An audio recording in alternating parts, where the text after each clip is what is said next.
Without further ado, we're now going to kick off the first plenary session. I'm really pleased to hand it off to Colette Murphy, CEO of the Atkinson Foundation, to introduce the first session and our esteemed panelists. Over to you, Colette.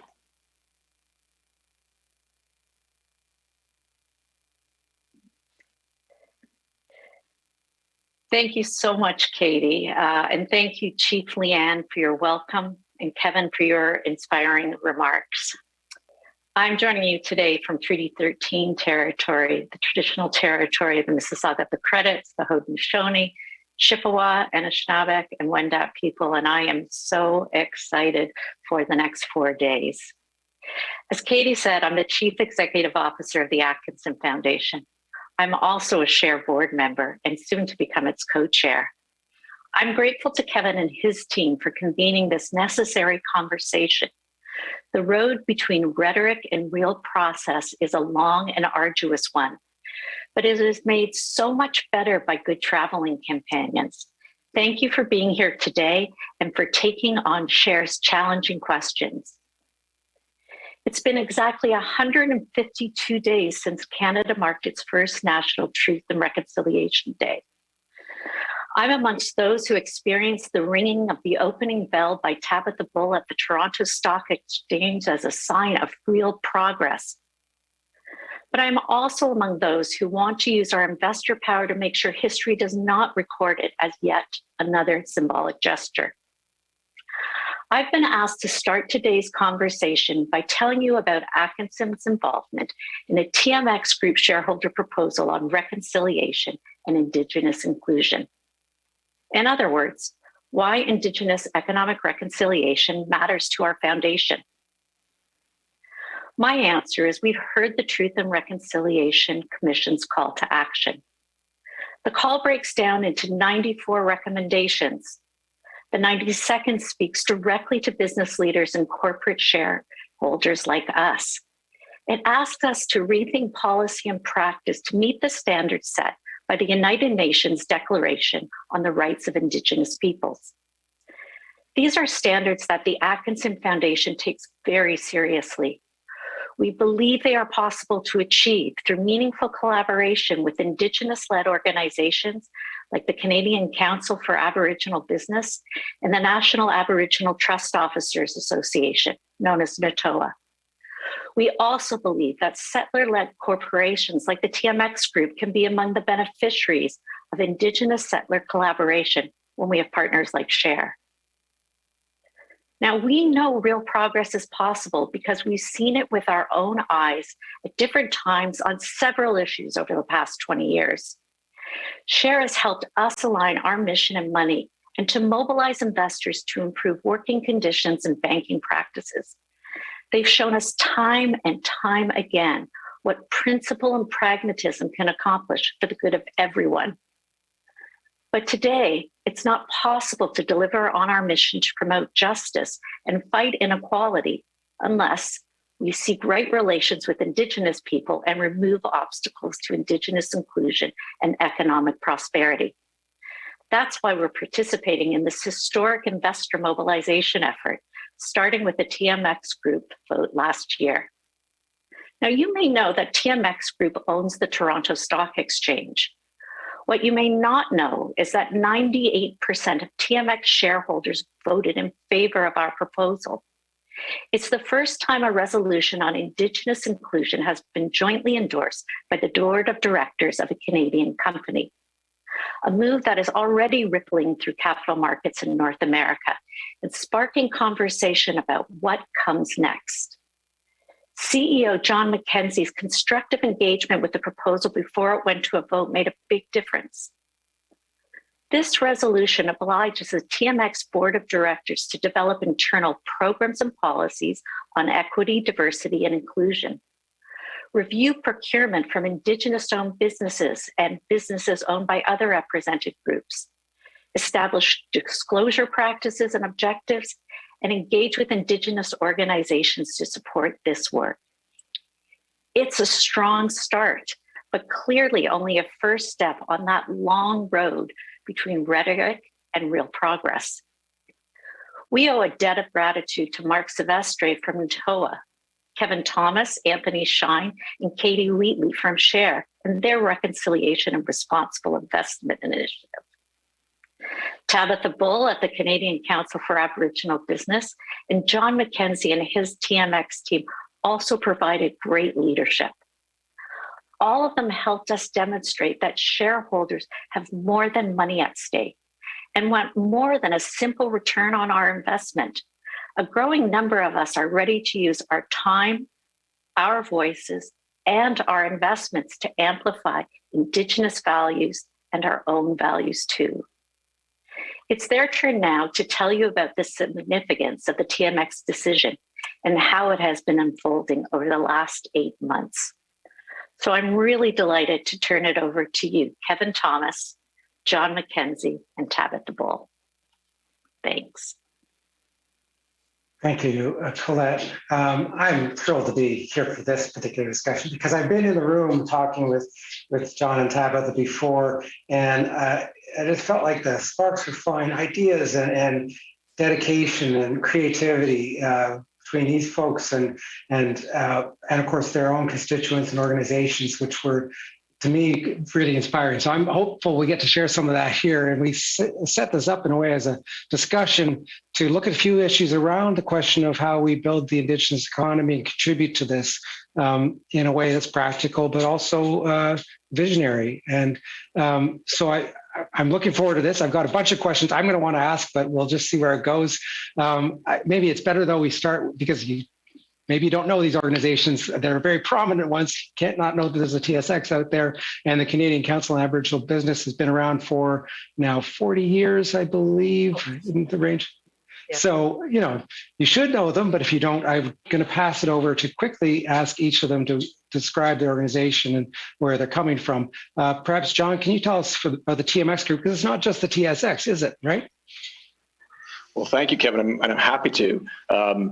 Let me start, first of all, thank you and you all for having us here. I actually do really see this as a mark of Indigenous reconciliation actually being on the agenda for corporate Canada in a way that it hasn't been in a meaningful way in the past.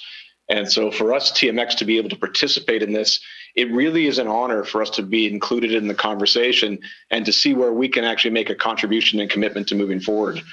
Our commitment in all of this is finding real world, long-term solutions. And setting an example for the broader stakeholder community across the country.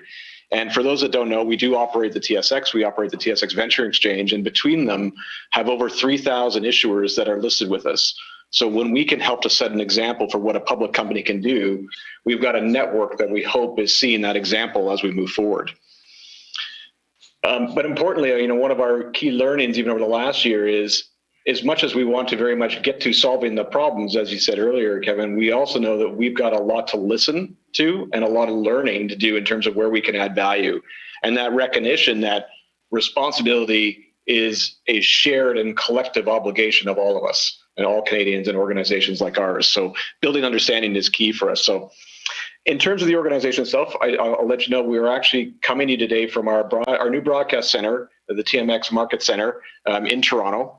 And one of the things I thought was meaningful about doing this from here is, I know there's different definitions and history of what Toronto means, but taking one of them being a meeting place, our intention is this site we built here is very much a meeting place to bring together communities of investors and issuers and stakeholders and create those dialogues we need for a more competitive and progressive Canadian capital market. And on that, meeting place is essentially what Toronto Stock Exchange is. So our key properties, Toronto Stock Exchange, the Venture Exchange, the Montreal Exchange, some have histories of 170 years in Canada and are privileged to be part of the land and foundation of the country. But they are meeting places. They are meeting places where issuers and investors come together to progress shared ideas for prosperity. And one of the things that we recognize as we went forward on this journey is not everyone has had the same opportunity to participate in that prosperity that we bring to bear. And it's an opportunity for us to make a change to that, particularly with respect to Indigenous-led businesses and communities that haven't had that same engagement with a lot of our small companies that we've had throughout our history. So we are very happy to be engaged and what we're doing from our oral organization. We take it from this the stance of how we build our own organizational culture as well. We started a journey over a year ago to redefine the culture of TMX to be an ESG first company where we set the example around ESG by embracing ED&I, diversity into everything we do, and redefining the purpose of what TMX is here for, which is we make markets better and empower bold ideas. And that is our new rallying cry. So we don't sit on our heels. We're here every day to make markets better, stronger, more competitive, and more inclusive for everyone that can participate in them. And with that, as an organization ourselves, we've taken some steps forward in terms of our own level of insight and understanding. So again, as Colette said, we were very happy to host Tabitha and Bear Standing Tall to open the market with us last year, the first time we've done a market open of that nature. And then we followed off that day with our first Truth and Reconciliation event in the organization in terms of an education session for our own staff to really understand the history of residential schools, health and education needs of Indigenous people, priorities of the community. And I can tell you now that it was actually the best attended education event we've had in our history. We had almost 600 people on a voluntary basis join in because they were passionate about the topic. And so you can see that this is something that's not just in the board, it's not just in the management team, but throughout the TMX organization, it's something that there's passion for us to make a difference with. We recognize that we are not a big company. We have a big impact in the marketplace in Canada and around the world, but we are only 1,600 people. But when we can set an example and lead from that position in the center of the capital market, we hope that we can actually make a difference and that today we can make the markets better for everyone, including Indigenous communities from across the country. So with that, I'll leave my opening comments there, Kevin, and turn it back to you. Well, thanks, John. And it's been great to see your leadership with the TMX on all levels, not just in this area. There's been a great deal of change in the TSX and at the TMX in general during your recent tenure. So thank you for that.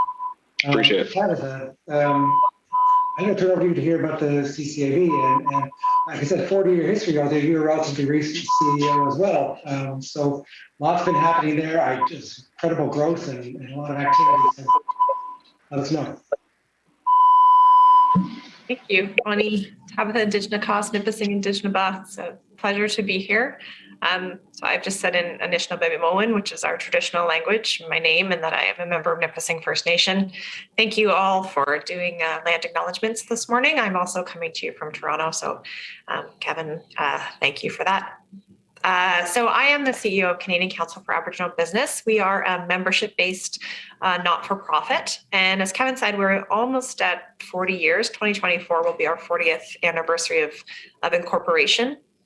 And we were initially established by a group of, really forward-thinking leaders, including Paul Martin, Rob Jameson, Murray Koffler, who is the founder of Shoppers Drug Mart. And as the story goes, Murray Koffler was out west. He was looking for a new location for a hotel, and he came across an abandoned building, and there was a homeless Indigenous family living in this building. And then not long after that, he went into one of his Shopper Drug Mart stores, and there was an Indigenous man being accused of theft. And those two instances made him really think about what, as corporate Canada and corporate leaders in Canada, could they be doing more to support Indigenous youth and Indigenous people. They came back and they had a big, what is called the meeting on the hill at his farm with a number of different leaders. And they established what at that time was called the Canadian Native Council of Business. And the purpose at that time, and is still our purpose today, was really to understand how we can grow the Indigenous economy by connecting corporate Canada and non-Indigenous business and business leaders with Indigenous businesses and Indigenous youth. And at the time, there was a lot of more around mentorship and supporting Indigenous people to understand entrepreneurship. Now that is still our mission, but we do have a number of different programs. So the Progressive Aboriginal Relations Certification Program, which I'll talk a little bit about later. But we also have a program really focused on procurement, and it's called Supply Change. We launched it in 2018. And there's a number of different facets. A lot of it is about advocacy for ensuring that corporate Canada and government has targets around procuring from Indigenous business, and also about how do we ready Indigenous businesses and support them in being ready to respond to large proposals or RFP calls. We also have an online tool that is our marketplace that we have currently 100 what are called Procurement Champions. So these are organizations who've made a commitment to purchase from Indigenous business, and then almost 1,000 certified Indigenous businesses on this platform as well. The key part there is really, again, making those connections. So every procurement champion needs to identify someone that is responsible for Indigenous procurement and is that connection point for an Indigenous business to connect. Because we all know a large organization trying to get through their supply chain and their procurement process and finding that right person that might be interested in purchasing from a business can take a long time. So that initial connection point is so important. We have another platform called Tools and Financing for Indigenous businesses, and this is an online open platform that supports Indigenous business from templates around business insurance or a cash flow statement or how to build a business plan. And a lot of those tools are sponsored by our larger members. Or we also have a number from our members support programs. So, UPS, as an example, is a member, and they provide 50% off for shipping for Indigenous businesses in Canada. So it's all really about making those connections. All of our work and our programs is informed by research. So we have a fairly large team of researchers that have done some great work with SHARE and on responsible investment as well. And that work that we're doing from our research team, be it impact of COVID on Indigenous business, be it what are the needs for Indigenous businesses to grow the Indigenous economy, is vital to inform the different programs that we work on and our advocacy as well. So, as Kevin said, I became the CEO on March 13th, 2020. So the same day that COVID was declared a pandemic in the country. I've been sitting in this office, which is also my bedroom, for those 2 years almost as CEO. I'd have to say, you do that interview for CEO and they ask the first 90 days. And even though it was only a week before COVID called a pandemic, my answer was very different than what it ended up being. But the work that we did in ensuring that the government supports could support Indigenous business, in ensuring that corporations knew that Indigenous businesses were also making PPE and they could purchase PPE from Indigenous business, it really, hit home how important a business association is to particularly underrepresented sectors of business. And that's resulted in some significant growth. So we were at about just shy of 900 members 2 years ago, and we're closing in on 1,800 now. And for an organization that's been around for 38 years, that's a pretty exponential growth in the last 2 years. We've also seen significant interest in our Progressive Aboriginal Relations certification, which, thanks to SHARE, thanks to organizations being leaders like TMX, and just thanks to these conversations continuing to happen and people asking questions, not being afraid to ask questions about what they can do as an organization to support Indigenous economy. I think those are really a lot of the reasons why we've seen that growth. And we're really, it's been a difficult 2 years for so many people, but there is some optimism out there in the interest that we're seeing in the work that we do. Thank you much. Well, thank you, Tabitha. And I do want to come back to this PAR Progressive Aboriginal Relations program, because we've seen it as being, at the leading edge for investors, mostly because it's like a wide angle lens on corporate behavior. It gets the scope of the comprehensive type of approach to this. It's not just we'll do one thing here, maybe one thing here, but there's an overall almost management system attached to it.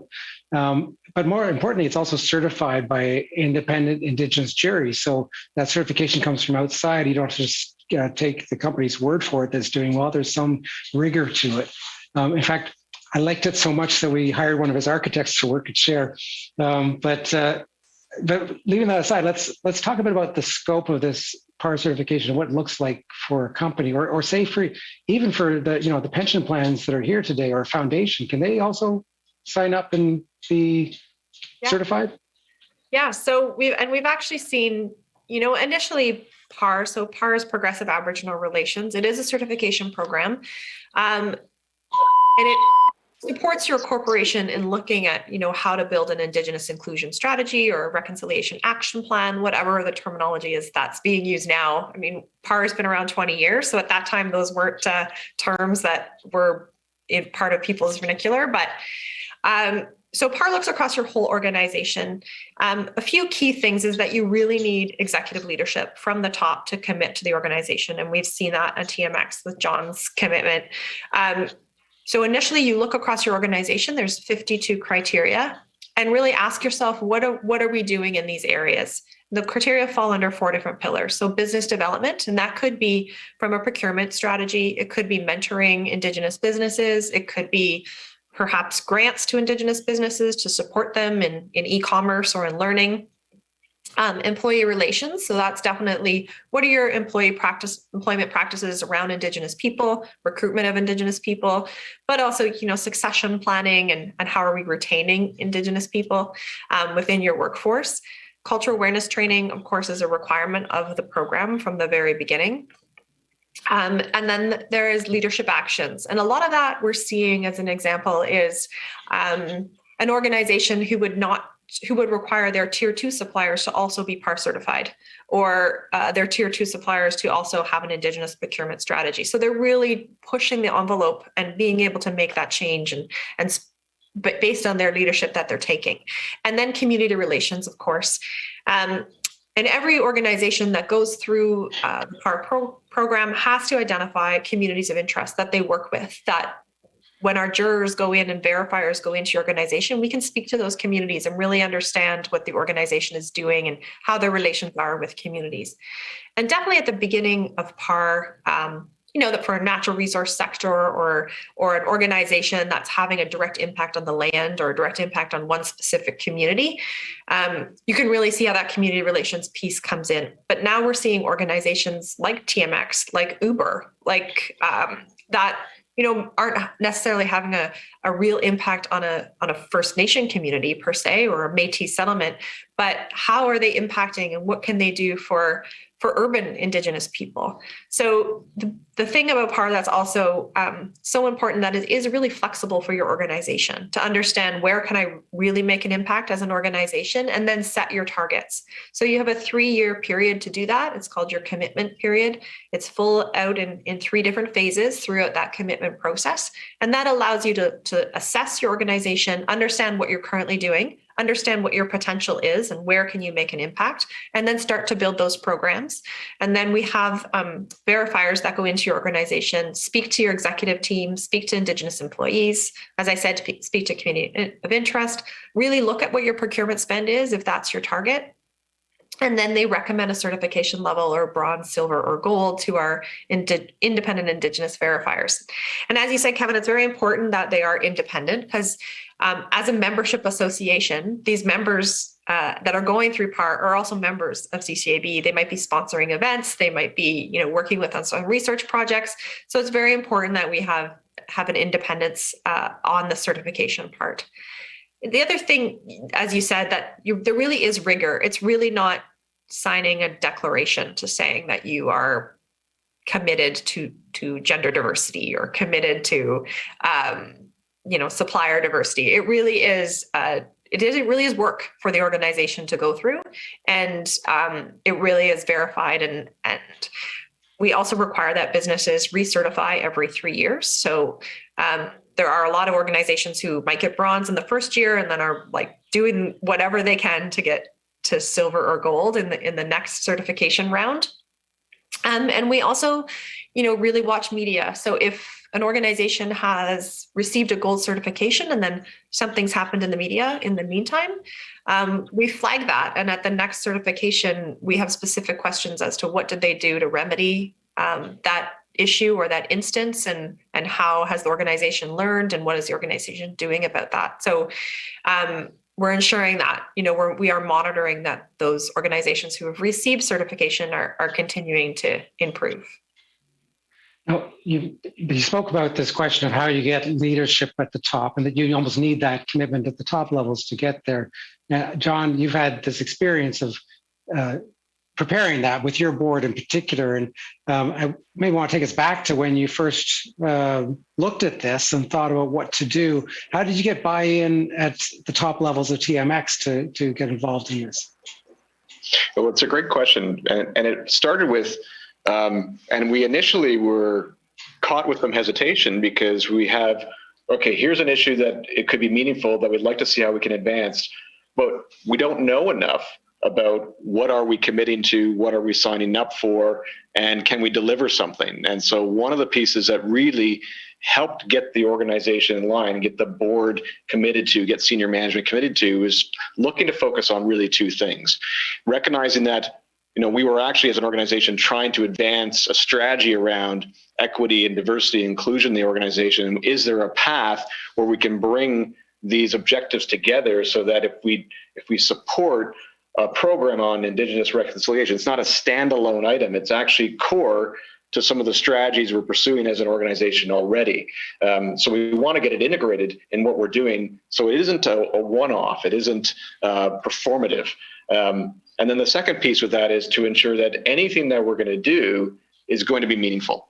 And this was always a really important piece for me, for the team, is that where we want to engage, because there's, everyone has certain capacity they can put out. We want to make sure we can doing things where we can actually meaningfully make a difference. And, we're not doing hashtags or things like that, but actually moving the needle.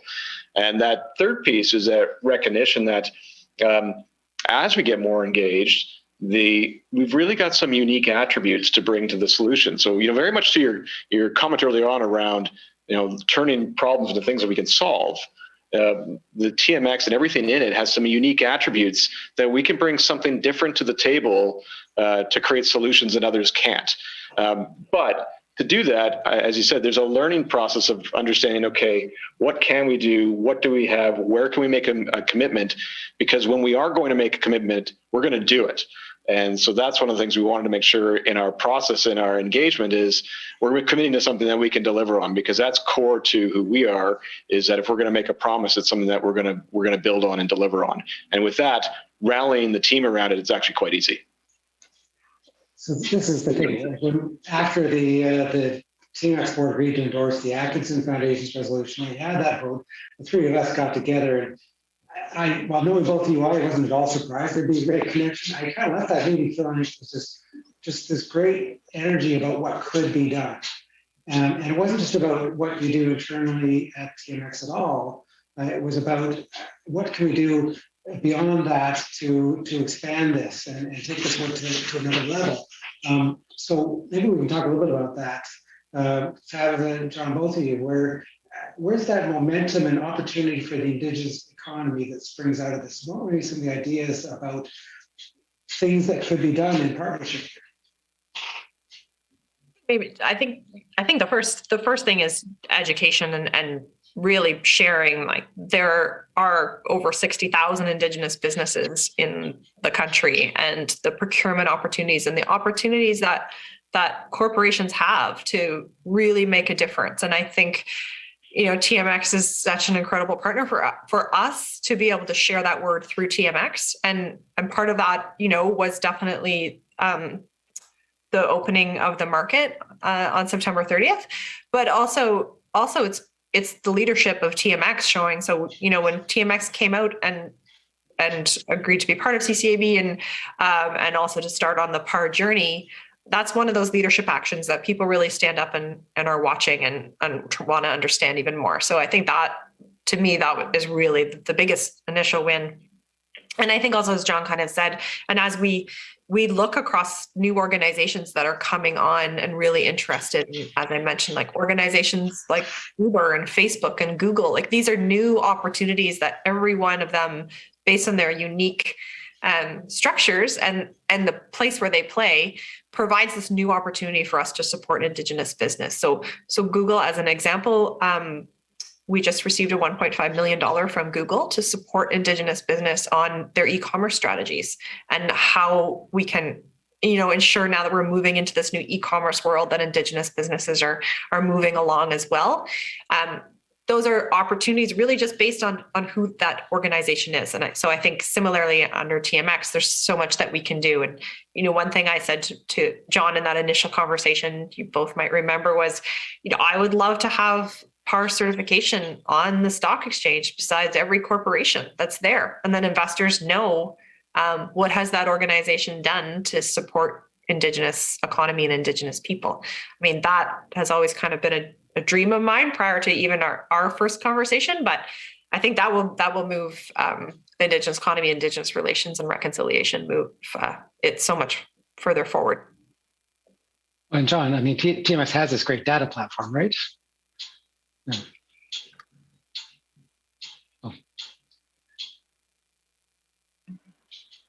Apologize. I think I'm muted because I've got an alarm was going off next door to us. So not everything is great about being back in the office again. Sometimes it's great to actually work from the basement.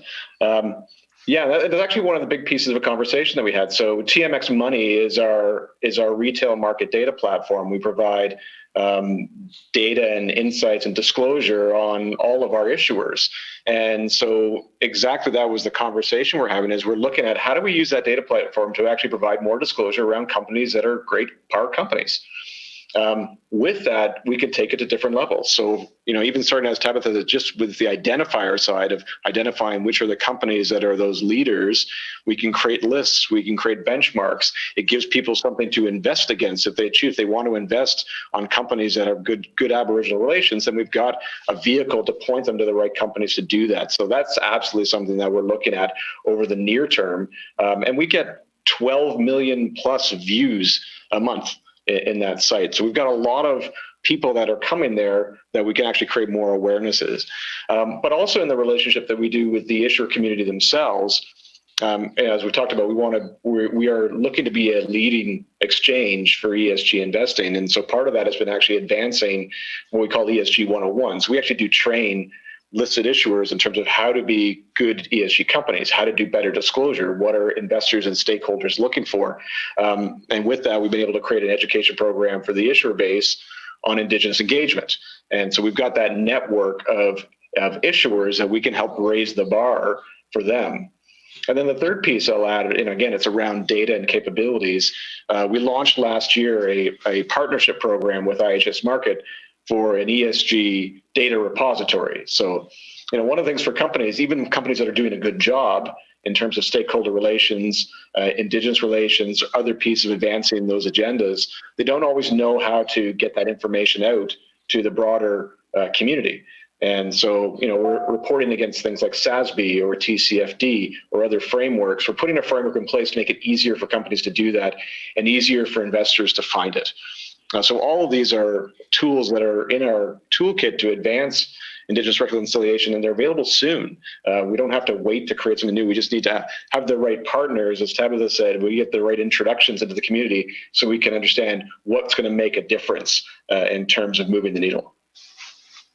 One of the core functions of the TSX, the TMX in general, is access to capital, ways for businesses to access investor capital. That's pretty much the goal of markets in that sense. And so I see this kind of core expertise coming to mind. And one of the things we talked about was that idea of, well, what are the barriers to access to capital for Indigenous businesses, and how do we find a way around that? I mean, maybe to touch on that, Tabitha, maybe you can first just describe a bit, because the businesses are varied, but what are some of the main challenges you see in terms of access to capital for Indigenous businesses?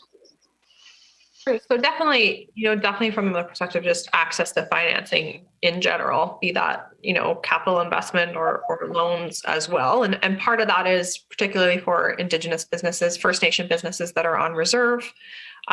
Because under the Indian Act, they don't own the land. The land is federally owned. So even as an individual person, to get a mortgage on a house is very difficult when you don't have that in going to the bank initially.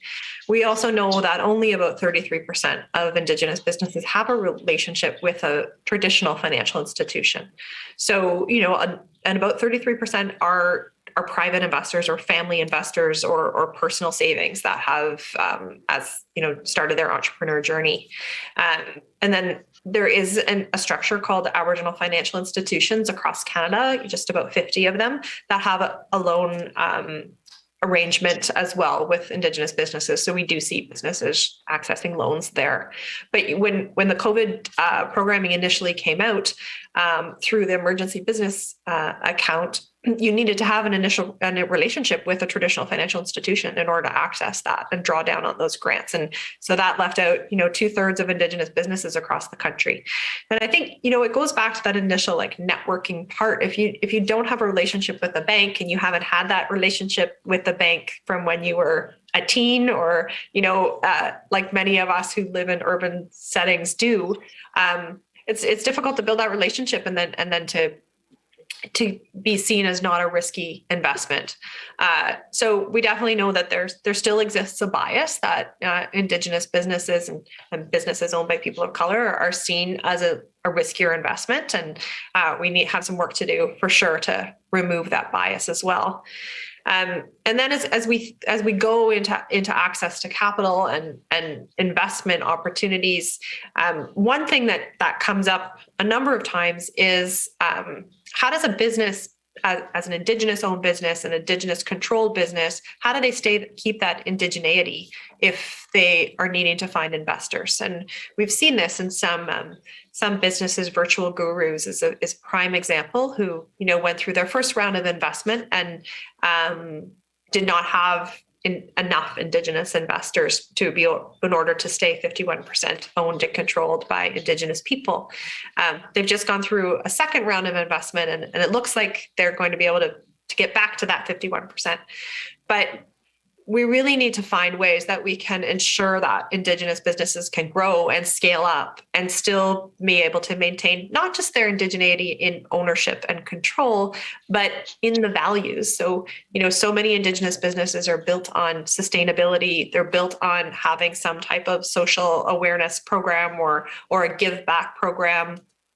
Cheekbone Beauty is another really prime example of this. Her business is built on supporting Indigenous youth through a cosmetic company, but a fully sustainable cosmetic company where, the lipstick tube, there is only one tiny piece of lipstick tube that is not biodegradable. And, she didn't set out to be, she'll say herself, she didn't set out to be this innovative company. So she just won an innovation award.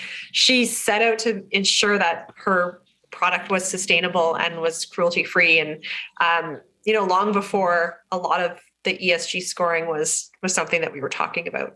So I think there's also this piece of being able to really ensure that you're keeping the values of your company when you're looking for investment as well. And we've talked to a number of larger organizations who are ready to make that change and scale up, that are really trying to find that investor that meets their values and allows them to continue to keep those values core to the organization.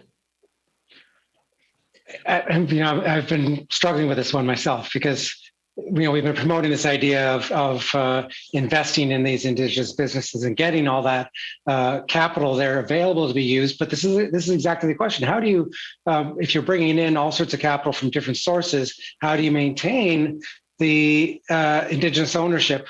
Unless you look at something like a dual class share structure in which there is some outsized voting power for the Indigenous owners originally. And you probably know I was very critical of the Rogers family tobacco last fall on this dual class share thing, and my colleague Sarah Couturier-Tano is pushing Facebook, or Meta as it's known now, around their dual class share structure. We have an issue with it generally, but I have a conundrum. How do you do this? And I'm actually, maybe before I ask you to answer that, because I think this is one of those questions as we try to think of how to scale up businesses. I want to ask the poll for the audience. Now you're on the spot. For the audience, would you support dual class shares in a publicly traded company if those dual class shares were intended to preserve majority Indigenous control of an Indigenous-led business? So if you can run that poll and provide us the answers, give us a minute or two to answer that.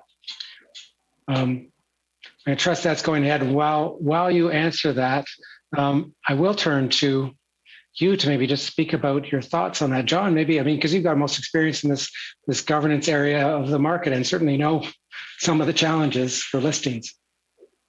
Yeah, and one of the biggest challenges is, like any structure, we don't hear about the planes that land on time. We hear about the ones that have an issue. And that can be an issue in a dual class company or in a standard class company. But that can be a lot of the program and attention. That we have a lot of experience with dual class structures, particularly because Canada and a lot of the large companies in Canada actually grew out of family organizations.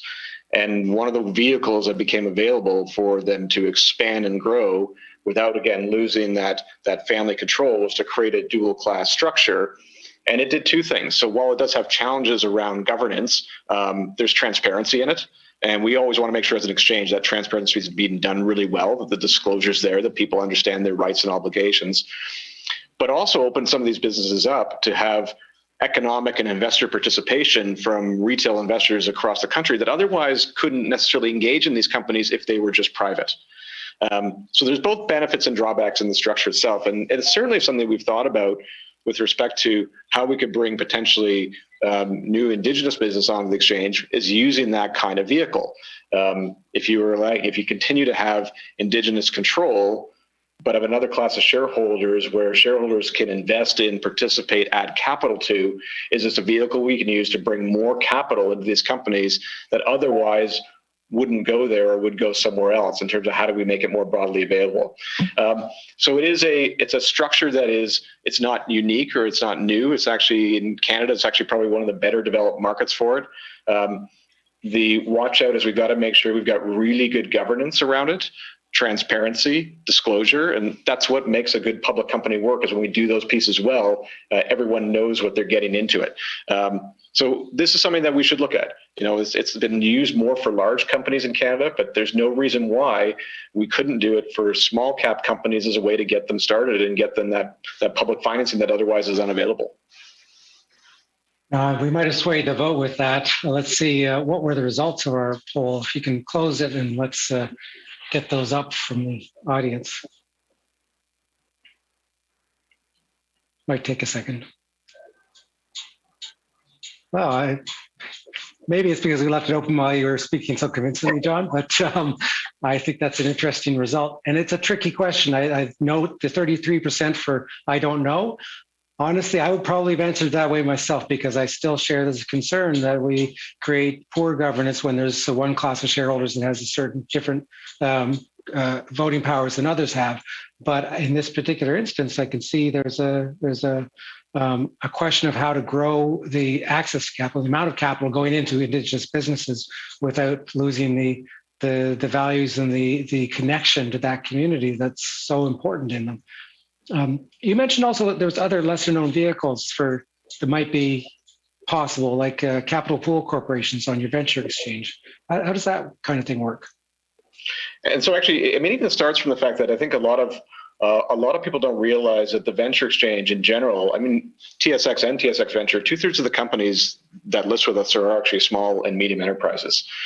So sometimes when small companies that are private, either Indigenous owned or otherwise, they don't see the public markets as being a vehicle for them, because that's for big companies.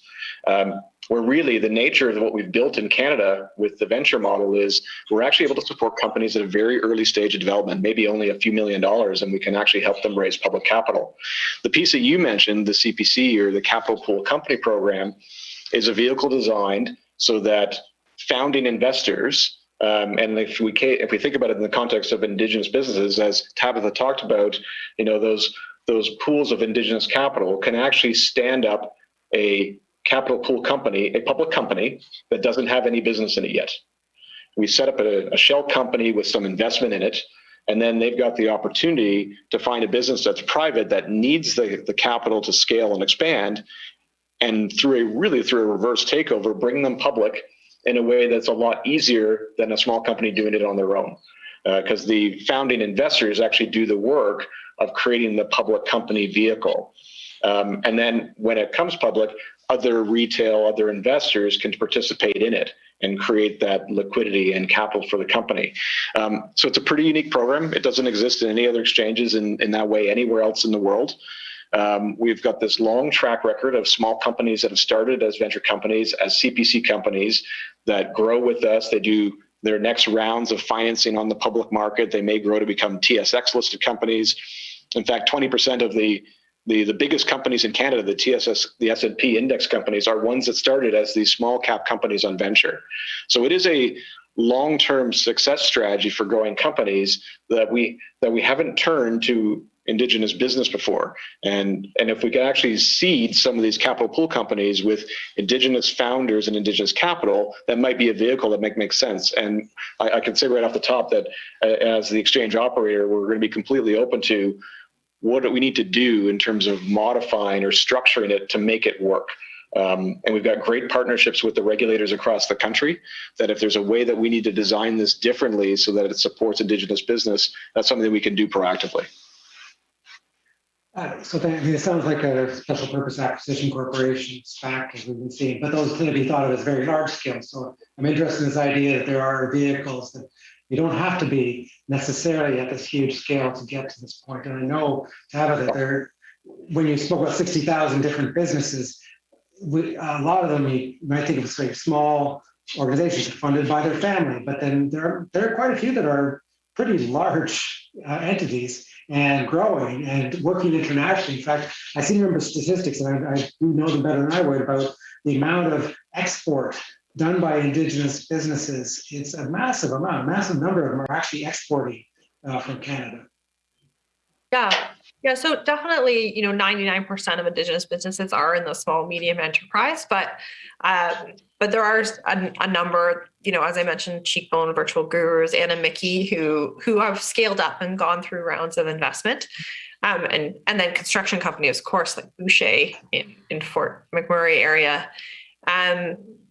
But when we talk about export, so we did a study on export and propensity to export, and we found actually that twice as many Indigenous businesses as non are looking to export or are already exporting.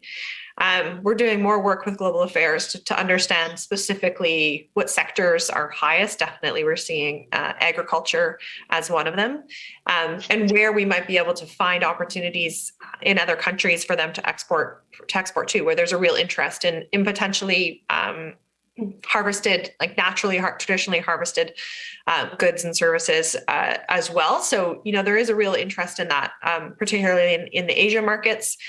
We are also finding some really incredible opportunities for Indigenous to Indigenous trade and Indigenous to Indigenous business opportunities, specifically in Australia, as well, a potential good opportunity between a business here in Canada and one in Australia, where they're actually going to be able to be part of their supply chain. And some of those conversations, when I've been able to witness having Indigenous businesses from Canada and Aboriginal businesses in Australia, the conversation in these trade missions, which have been virtual over the last 2 years, is about how do I market my product in your country, and how do you market it's like this incredible sharing circle about how can we support one another to be able to supply in each other's countries, even if they're supplying the same product. And how do we work together more collaborative so we can build a better product that will be, quick to market in both of those countries as well. So that's been some really just really incredible to witness and be part of those conversations. But as we continue to look as well as some of the trade agreements and what opportunities there are for Indigenous, particularly in traditional harvested products as well within the trade agreement, so that we can find those opportunities for Indigenous businesses to be able to export. Thanks. You know what? I realized that I've gotten carried away in speaking with you and asking you questions, and we didn't note right from the start that people are free to put their questions into I believe it's into the chat or the question box to share them with us.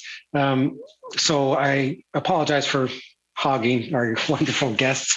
We have a short amount of time left, but if you do have any burning questions, please add them. And I also will remind people that there are chats set up in the conference platform in which we can carry these conversations forward. So if you hear something that inspires you at any one of these sessions and want to carry that forward or ask more questions or make connections with someone, that's a way to do it as well. Given that we're getting close to our time, I want to ask you a bit about that future. And maybe an open-ended question for you is, how do we know we're succeeding in fostering more Indigenous economic inclusion? Like what? Could you paint a picture of what this looks like if we are successful? I'm happy to start from the lens from a market lens. We're looking to see real signs of real inclusion. We'd love to see Indigenous-led businesses, either through a CPC or other vehicle, accessing the public market and actually having the opportunity to participate in that. We're looking to see more Indigenous representation in the C-suites of the companies that list on our exchanges, on the boards of directors that list on our exchanges. So I think we're going to be able to mark that kind of progress of participation, and a lot of that is on our end in terms of what we actually can do to make it more accessible.